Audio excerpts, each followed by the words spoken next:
Michelle with P-Care, and today I am going to talk about punitive and self-sacrifice schema. If you've been following me, you know about self-sacrifice and punitive schema. Punitive schema is when you punish yourself for making mistakes or you punish others. And self-sacrificing schema is when you give too much of yourself to people please and you end up feeling burned out afterwards. So I have my very good friend, Alicia, with me, who is a licensed clinical social worker, and she's gonna help me demonstrate through this activity. All right, so let's get to it.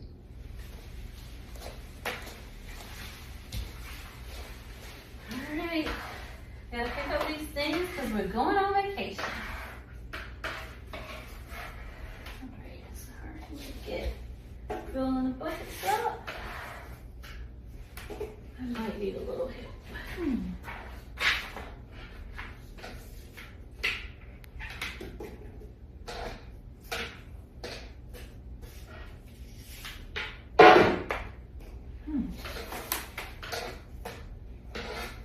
I really could use some help, but it's okay. I will pack for the Faster. Okay. All right. Girl, we got to go. Why are you so slow? Looks like we're running out of time. I gotta hurry.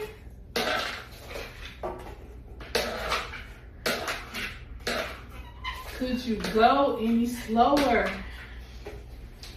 Okay, Alicia. I got all the things for you to pack in your suitcase. What is this? Those are your things you need for your suitcase. What do you mean? For our trip. You got them all mixed up. You got blue and pink and everything in here. But you didn't tell me what color. I want pink. Okay. Pink, I'll pack all pink. I'll get it started again.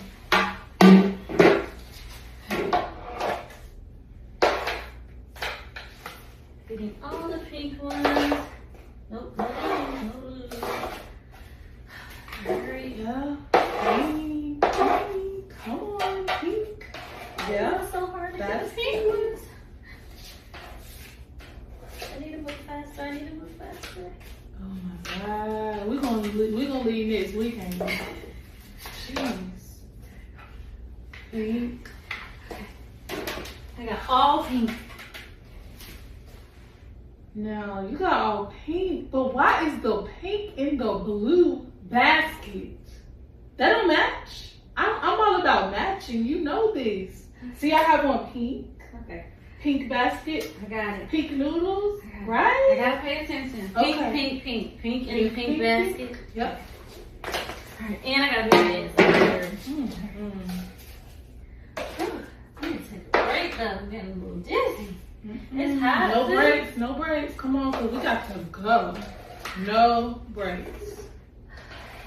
And it will be. You are no good at this. You take way too long. Give me a little help, but if I had some help, but you know, I don't like asking. Sheesh. All pink. Pink. Lord, can you please let her get here because she is taking all day. We will never get to vacation like this. Alright, I got all the pink things in the pink container. Pink in the pink container. To pack in your luggage. You know what? You took too long. I don't even want it anymore. But how are you gonna go on the trip? Just forget it. You are no good at packing this, so I just ain't going with you. How about that? Now my friend doesn't want to go with me because I couldn't be fast enough to pack these stupid pink things in the stupid pink container. I need to do better.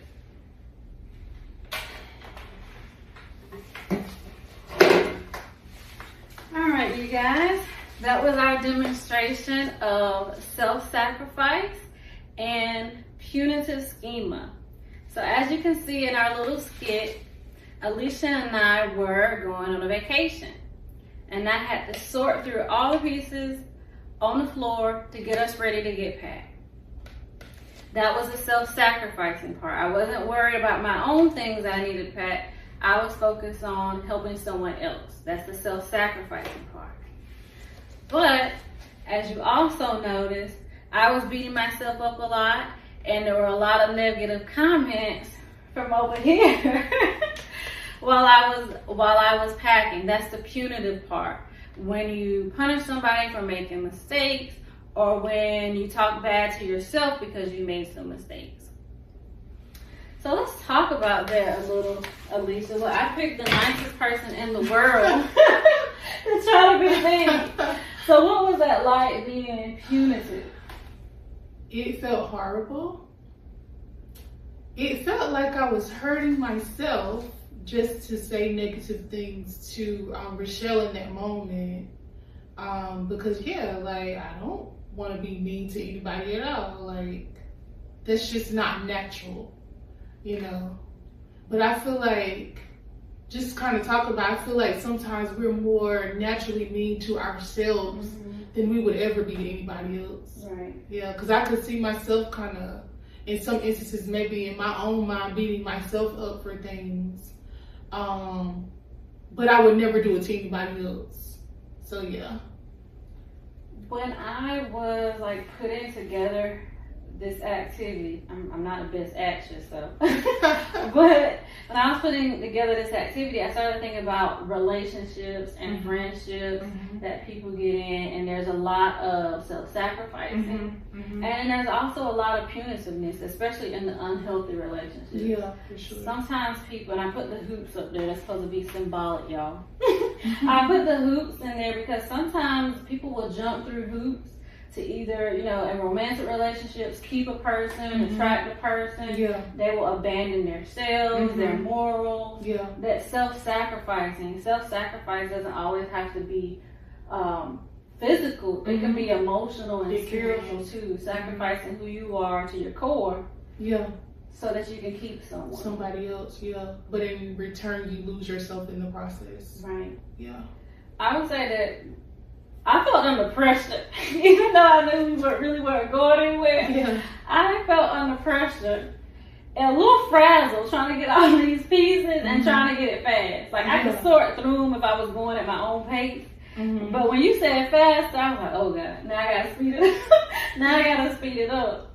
And so sometimes that is how self-sacrifice can be too. Like, you can do it at your own pace, you can do it your own way and do it well, but when you're under all that pressure, mishaps happen. Yeah, and it's never, I feel like when you do that self-sacrificing sometimes it's never enough. You know, it's one thing to sacrifice sometimes, because I think sacrifice should have a level of reciprocity, right? Yes, in some instances I may sacrifice, and then in some instances the other person will sacrifice, because that's what relationship is in some ways. But when I'm the only person sacrificing, you know, and you're not, it can be very hurtful. It can be very damaging. Yeah. One of the things I thought about, and I see this a lot, I know you probably see this a lot in our work, I thought about boundaries. Yeah. And you can see me trying to, at the end, clap back. I'm like, just a little passive aggressive there with it. But I was like, I sure could get this done if I had a little help. Yeah. And so that was me having porous boundaries and being passive aggressive. Yeah. And so you'll see that a lot in these self-sacrificing relationships, that people don't really have the best boundaries to speak up and say, hey, it would be nice if you would help me pack. Yeah. You know, we could get this done quicker if you help me pack. Could you please help me pack? Yeah. Like setting those clear boundaries from the beginning. Because if you look at it, I never did ask you to help. You just kind of, it'd be nice. Yeah, right. I just did it and complied and never asked for help. Yeah, and compliance, I don't feel like relationships should ever have a level of just you are compliant. You know, I don't think that speaks to relationships when you feel like you have to be compliant to another person.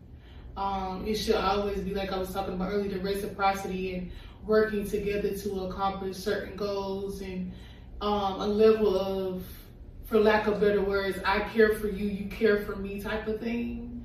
And when it kind of veers from that, it's no longer, I feel like, a healthy relationship when it veers from that. When you have no concern for the other person while wanting everything your way. Right. Yeah. The other thing that I noticed, which I was like, oh yeah, she unlocked another schema. But at the end, and schemas, they can overlap, and that's what we have kind of been talking about in our different sessions, that it overlapped a little bit into abandonment. It was punitiveness when you said, well, I'm just not going to go, you took too long. Yeah. But then I felt the blame, and then I felt like, okay, now my friends just abandoned me because I didn't do something right. I felt rejected and abandoned. And so it was not only punitive, it was abandonment. That's just thinking about this abandonment thing. I always think about the abandonment and rejection, and how those two things often happen early in life, which all of these do. That's probably why, not 100% of the time, but a lot of the time, that's how people generally have these particular things, because it happens so young in their lives, and they carry it on to their adulthood from their formative years. So yeah, rejection and abandonment generally happens very early on in one's life, and it causes them to, continue to feel that way. And then they do things to try to hold on to people. In reality, sometimes when we try to hold on tight to people, that's when we actually lose them. Yeah. Because then that other person, and one thing that I noticed, and I really want to dig deeper into it, I believe that people with different schemas attract. It's like if I have, a sense of self-sacrifice schema, like I'm always giving and always giving, then somebody, like we talked about on my previous show, with entitlement schema, who feels like the world revolves around them, is going to be drawn to my self-sacrifice schema. And I really believe that people can pick up, even though they might not know the title for it, they can pick up on the vibe that you're a person, you're a giver, you're going to do whatever you can to hold on to them, and then their entitlement schema is being fed through that. Yeah, definitely. I do believe the same thing. It's that level of attraction there because what they so desperately want, you provide. But it's just not in a healthy way. Right. And it's almost like trauma bonding, almost, because whenever you are a self-sacrificing person to the place where it's detrimental, and then they're a person who is entitled, that didn't just come out of thin air. That was definitely a learned behavior over time. And not even, I won't even just say over time, but in some instances, and I know I'm going way out there, but it's true. I feel I've seen it, that in some instances, this thing isn't just start with this particular person. Absolutely. It's in their family, it's in their bloodline, and they learn this because it's already there. And it's almost passed on, just like one will pass on different genetic things and different predispositions towards like things, something like physical, like like high blood pressure or something like that. This is much the same way, but it's an emotional type of trait.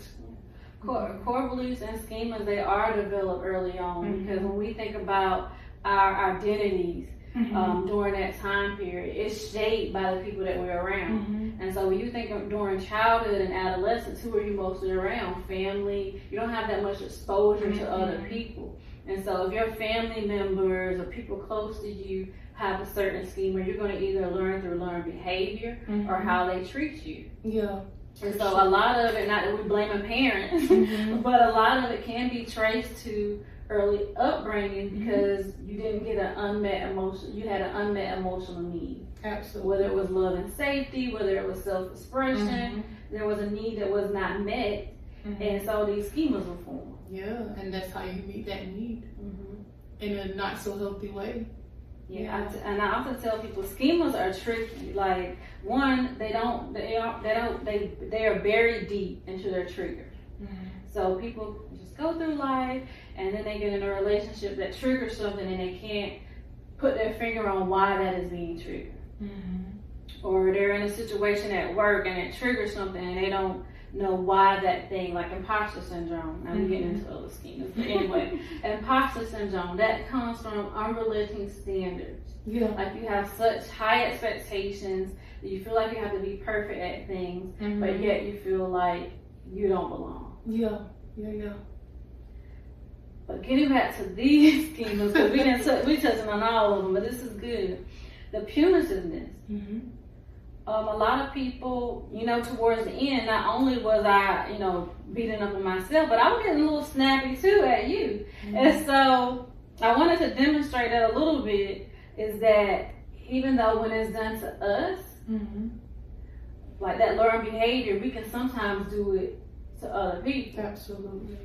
That just takes me to a whole nother place of like bullying and things of that nature.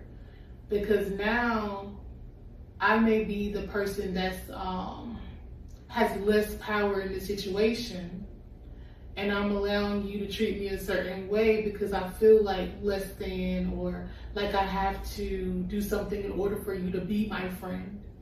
So now I'm having that happen to me, then I get in other situations and I perpetuate that same thing where I'm literally like dominant. And that's one thing I'm like, that's not good, like for people to feel like they're dominant over someone else.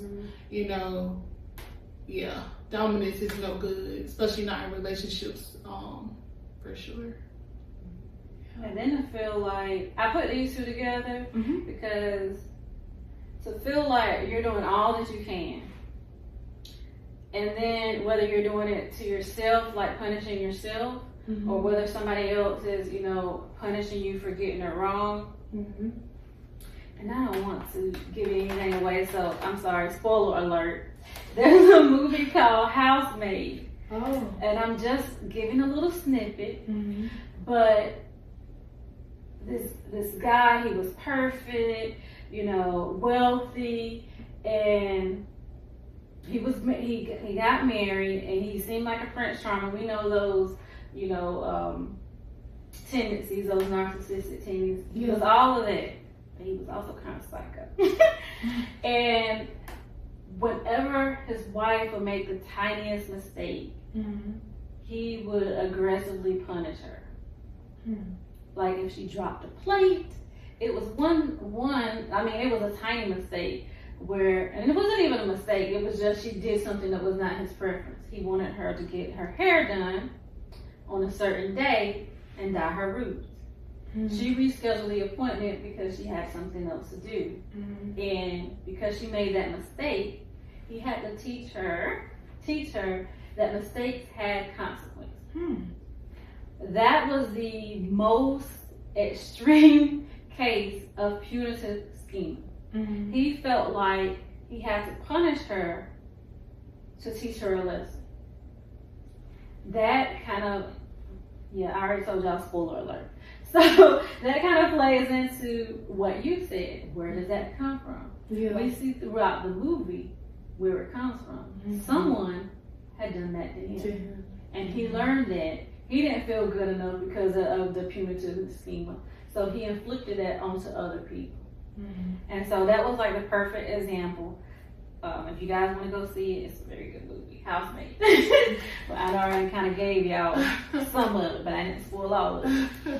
But yeah, and also self-sacrifice was demonstrated in that because this wife, she gave her all. Yeah, she did above and beyond to make sure that she did not make any mistakes, that she was perfect, and she was sacrificing herself to do so. And once you guys watch the movie, you will see it throughout the movie how much she sacrificed of herself to not make mistakes and to make him happy. And he still was not happy. Yeah, because happiness doesn't come from a person. And so, although we demonstrated this in like a playful way, schemas can be heavy, and how you can recognize that it might be a schema there. At least that's how I recognize when I'm functioning in, with a schema that I haven't healed. If it shows up in different areas of your life, if you're at work and you have a self-sacrificing schema.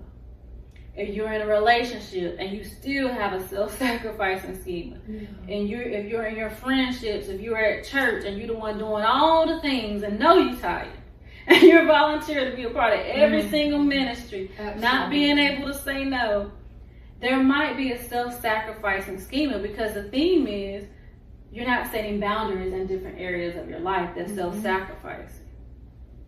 If you find that, in different areas of your life, you are beating yourself up about mistakes that you have made, and mistakes are a part of being a human being, then punitiveness might be a schema. If you find that you're hard on other people when they make mistakes, you might be dwelling in punitiveness schema. So I said all of that to say this. If any of these things or any of the other schemas resonate with you, please try to find a licensed therapist to help you navigate through these schemas and find different ways to heal these schemas, so that you are not still operating out of dysfunction and out of the things that are not healed within you. Yeah, for sure. So I'm going to put some resources, as always, at the end of this video. Again, I am Rochelle, and this is Alicia. Hello. And take care with P-Care.